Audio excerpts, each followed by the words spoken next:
आपल्याला परीक्षेमध्ये तुम्हाला किती समजले, किती समजते यासाठी काही सूचना दिले जातात आणि त्या सूचनांचे पालन तुम्हाला तंतोतंत करता येते किंवा नाही हे त्या प्रश्नातून पाहिले जाते. आपल्याला माहिती मिळते, सूचना मिळतात, त्याचे आपण बरोबर अर्थ लावतो का? सूचना वाचल्यानंतर तुम्हाला ती समजते का?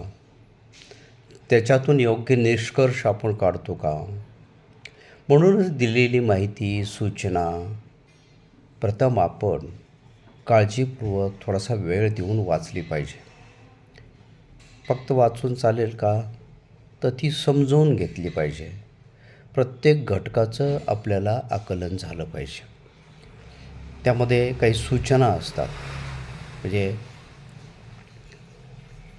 त्या प्रश्नाचा अर्थ, त्या सूचनेचा अर्थ आपल्याला नीट समजावून घ्यावा लागतो.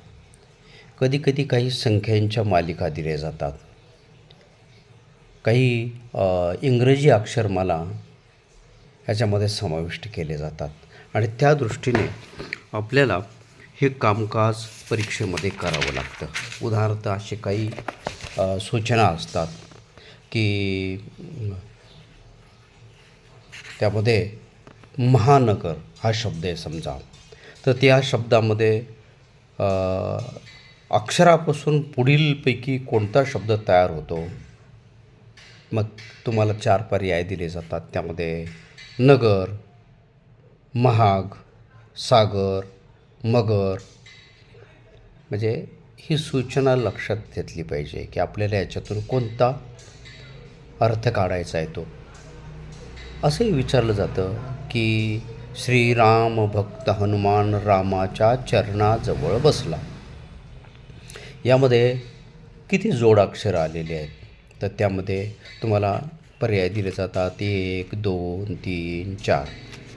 म्हणजे आपल्याला योग्य पर्याय निवडावा लागतो. हे काम आपलं आहे परीक्षेमध्ये.